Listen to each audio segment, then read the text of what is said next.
Ryan, I kind of want to start with you, and maybe we'll get in also to Paramount Warner Brothers, the back and forth. But you and I were stepping off the elevator here on the 6th floor at Bloomberg. And I'm like, how's it going? And you're like, I am so busy. And so give us the backdrop of what you've been seeing in terms of the deal activity and what's going on. You know, Carol, it's great to be back. And what I would say is maybe at the top here, we're just talking about Paramount. Perhaps there has never been a better time to be a friend of the administration. I think if you just look at the various permutations that surround that deal, you think, you know, it's been cleared in the US. It's now coming under challenge from the States. It's under challenge in the UK. I think if you just extrapolate across the picture here and look at how antitrust is being viewed just generally, I think you're looking at a period right now where there's never been a better time to be a friend of the White House. There's never been a better time to sort of be thinking about your dream deal. I think generally right now we are in the midst of a Trump-induced M&A boom, and I think you're seeing this across the piece, right? You look at deals like NextEra or Dominion. I mean, that's a huge transaction that touches on power, it touches on AI. You think about deals in the media space outside of Paramount like Fox Roku, that's a big deal that perhaps you might not have expected to have seen in another world of antitrust enforcement. Mm-hmm. And I think just generally, I think if you go into a boardroom, you're looking at boards and management teams and their advisors who are saying, guys, you know, it's here for the taking. Let's have a discussion about what you want to do, what you think your business will look like. And, you know, let's talk through that. Yeah, Mitch, come on in on what Ryan is talking about. How much of this is about the administration right now versus about the environment that is sort of distinct or at least separate from the political tailwinds? I think it's a combination of the two. Certainly the FTC and DOJ has been very deal friendly. I think they've only got in the way of one deal that I think has been renegotiated but not stopped, which is sort of precedent setting. But I also believe that companies need to transform themselves, and the quickest way to transformation is through a transaction, inorganic transformation through M&A, and that's why you're seeing so many deals happening.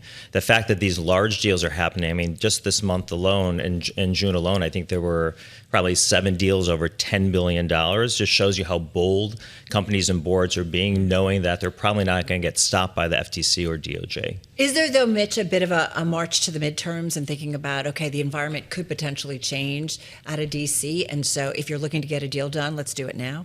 I think that could be part of it as well. Certainly people know that the whole world can change in a couple of months during the midterm, so let's get in now when we know it's a sure thing, more or less, versus take a chance and see what could happen 6 months from now with a new potentially leading House and Senate. Yeah, same question to you, Ryan. I mean, how much of this is about getting in under the wire, making sure that the Congress, you're in Washington, D.C. today, but making sure that the congressional makeup is one that is conducive to deals moving through? I really don't think that can be sort of understated, because if you think about some of these large transactions that, you know, look at Paramount. I mean, these are deals that could have a period of antitrust review that could total somewhere in the region of 18 to 24 months.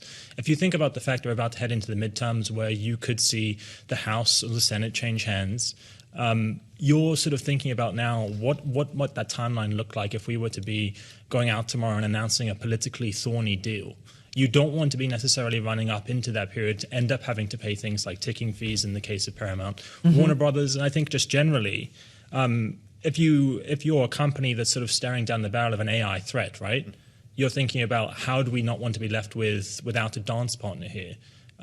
This is an epoch-changing time for many of these companies, and I think they're looking to be aggressive. They're looking to be on the front foot. And you go out and talk to any banker or lawyer, and I think they're saying, you know, the antitrust environment is perhaps one piece in a cog of many other factors. The proximity of the midterms is one of those things too.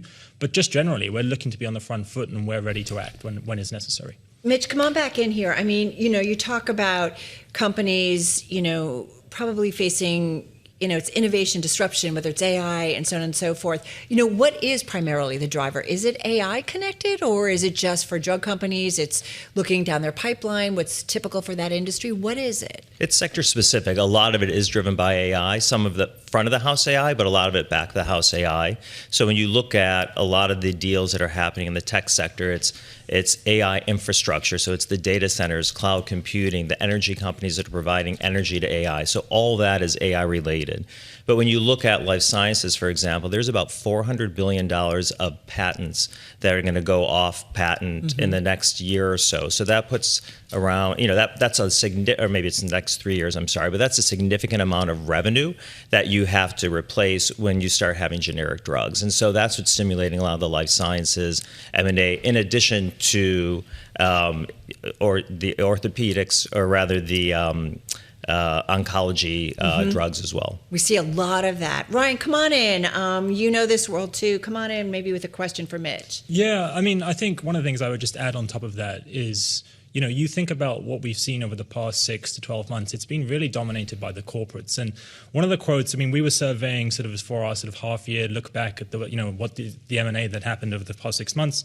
And we spoke to one of our friends at Goldman Sachs in Europe who runs the business there. He said that, we're seeing so much corporate activity because they're not buying for the next 5 years. They're buying for the next 40 to 50 years. And I think that really gets at the heart of some of this, right? Which is that this is really, we've never been in this period before, where companies are going to have to take such big steps, and they're going to have to become very, very familiar quite quickly with what this new normal would look like across M&A. Right. If you look at the first 6 months of this year, the majority of the deals have been corporate deals. I mean, an incredible year for M&A, $3 trillion globally. 70% of that is in the U.S., but the majority of that is the corporates versus the private equities. A lot of it because the cost of capital is high.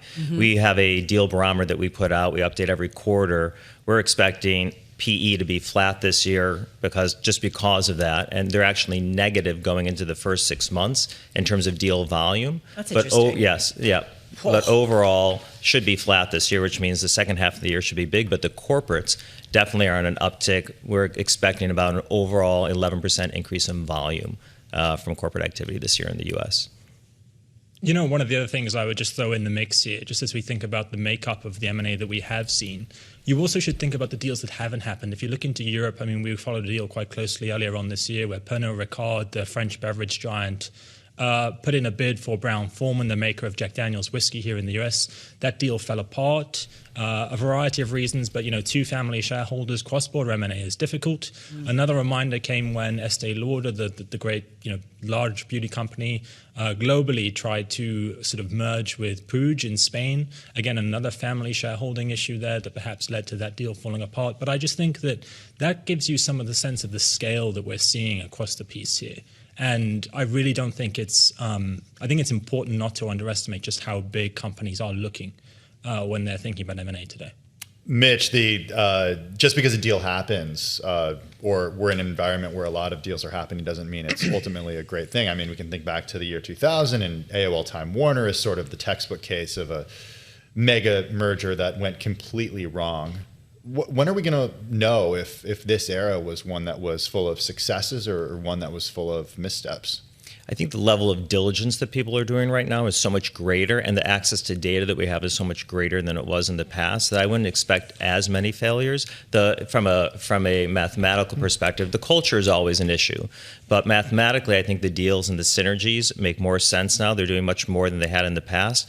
You always have to get the culture right. And if you don't get that right, the deal can fail. And that's something that you can't necessarily get through, diligence and crunching the numbers. I've definitely heard that from top M&A bankers. Yeah. Like the CEOs have to get along for this deal to make sense. As a sign, indication of market health, economic health, global business health, what does it tell you in terms of the activity that you're seeing and the types of deals being done, just as we wrap up? I think the capital markets are really strong, and that's funding a lot of these deals because the corporates have strong balance sheets. So it's easier for them to do deals. I think the CEOs and the boards also know that this calm that we were expecting a year ago is probably not going to happen, and so this new sort of environment that we're in of not knowing what tomorrow holds in store is sort of the new norm, and so people are just getting much more comfortable with doing deals amidst chaos. Are you allowed to take vacation? Not yet. Okay. That's always telling.